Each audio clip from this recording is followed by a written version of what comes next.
Good morning. Today is Tuesday, March 18th, and this is Tuesday Talks. I'm Christina Dillabo, Director of Communications for the Desert Southwest Conference, and we don't have a ton to go over today, but there are some important items. One of the things that I wanted to be sure that everyone knows where it is, what's going on is with the weekly digest, which is our weekly conference newsletter. Let me share my screen. That we have items that are linked here that go to the same segments, but let's go to general conference news. There it is. There's the general conference news. Sorry, I meant to go to general agencies.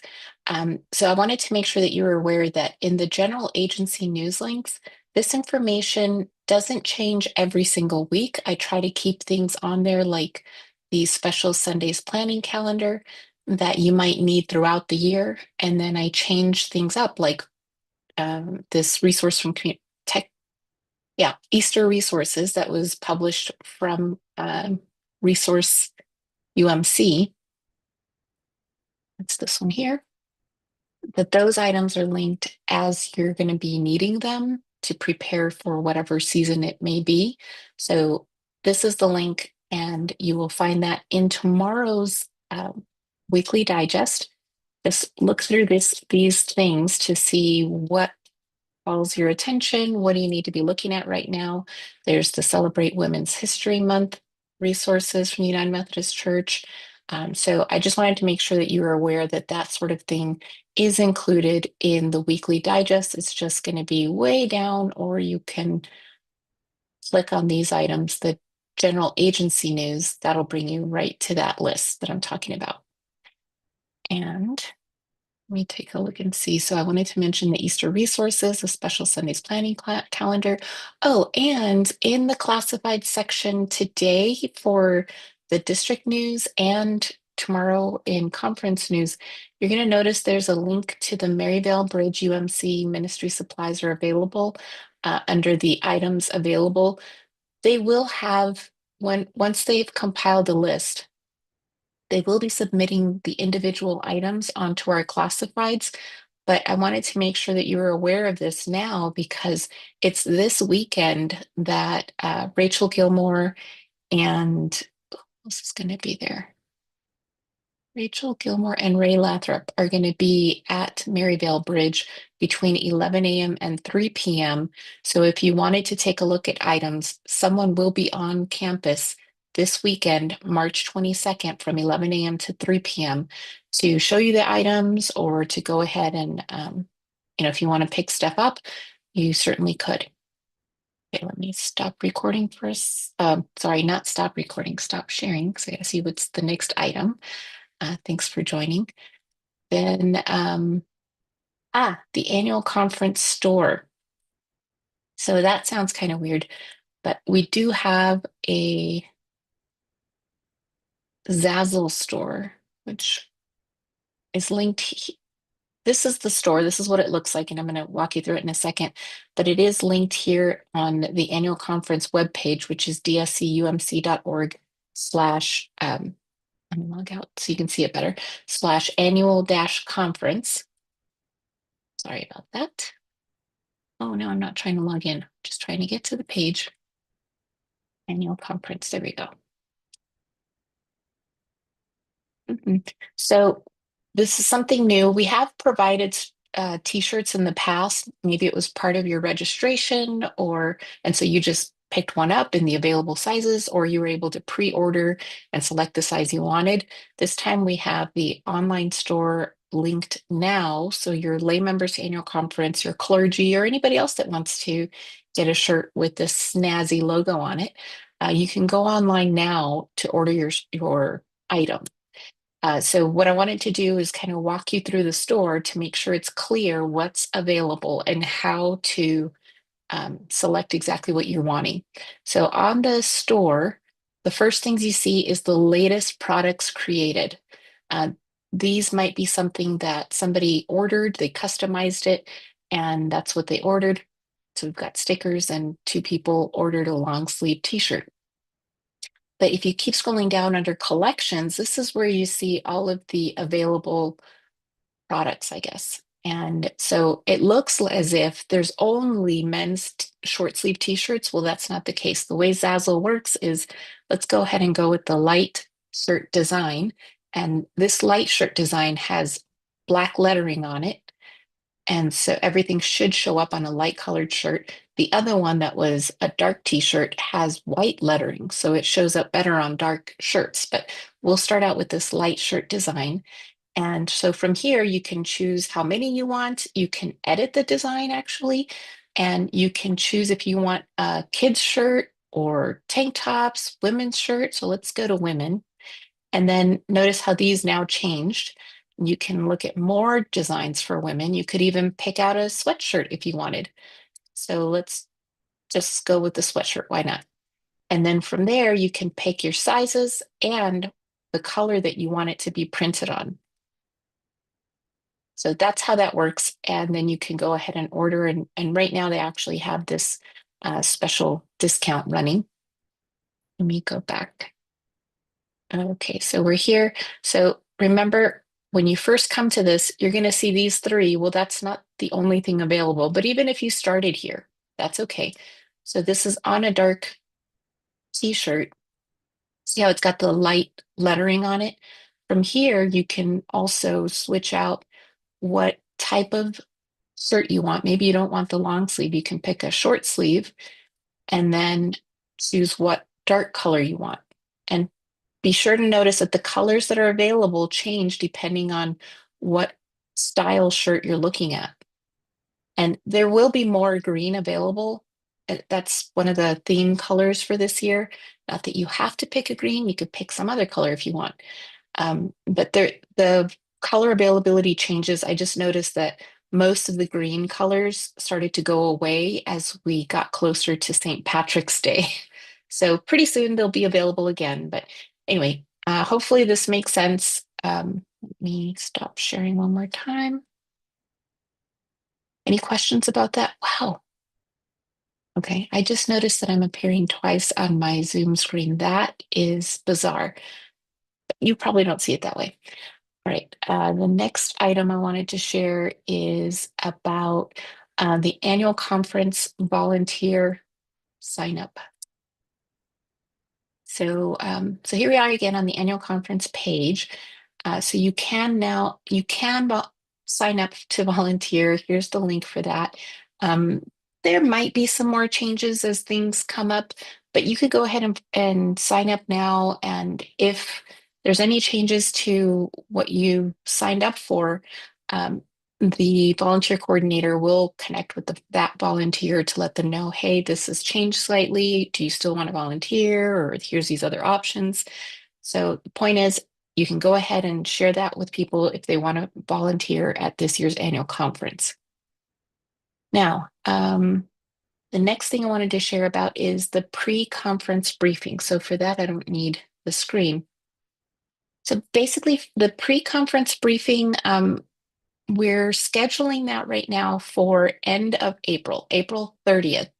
And this is only about annual conference things. We will be talking about the constitutional amendments, but not necessarily going over it in detail.